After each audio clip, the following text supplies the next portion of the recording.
જાણો રક્ષાબંધન પર શા માટે બાંધવામાં આવે છે રાખડી। રક્ષાબંધનનો તહેવાર દર વર્ષે શ્રાવણ મહિનાની પૂર્ણિમાના દિવસે ઉજવવામાં આવે છે, પરંતુ શું તમે ક્યારેય વિચાર્યું છે કે આ તહેવાર શા માટે ઉજવવામાં આવે છે? તેનો ઇતિહાસ શું છે? ચાલો અહીં જાણીએ।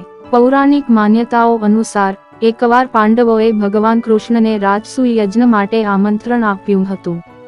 તેમના અતિથિઓમાંના એક શ્રી કૃષ્ણના પિતરાઈ ભાઈ શિશુપાલ પણ હતા।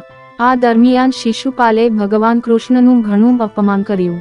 જ્યારે તે અપમાન ખૂબ જ વધી ગયું તો ભગવાન કૃષ્ણ ગુસ્સે થયા।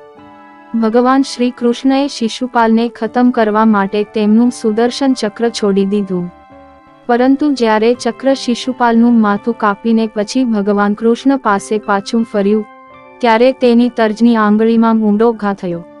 દ્રૌપદીએ ભગવાન કૃષ્ણની આંગળી જોઈ અને તેની સાડીમાંથી એક ટુકડો ફાડીને ભગવાન કૃષ્ણની આંગળી પર બાંધી દીધો। દ્રૌપદીનો સ્નેહ જોઈને ભગવાન કૃષ્ણ ખૂબ જ પ્રસન્ન થયા અને તેમણે દ્રૌપદીને વચન આપ્યું કે તે દરેક પરિસ્થિતિમાં હંમેશા તેની સાથે રહેશે અને હંમેશા તેની રક્ષા કરશે।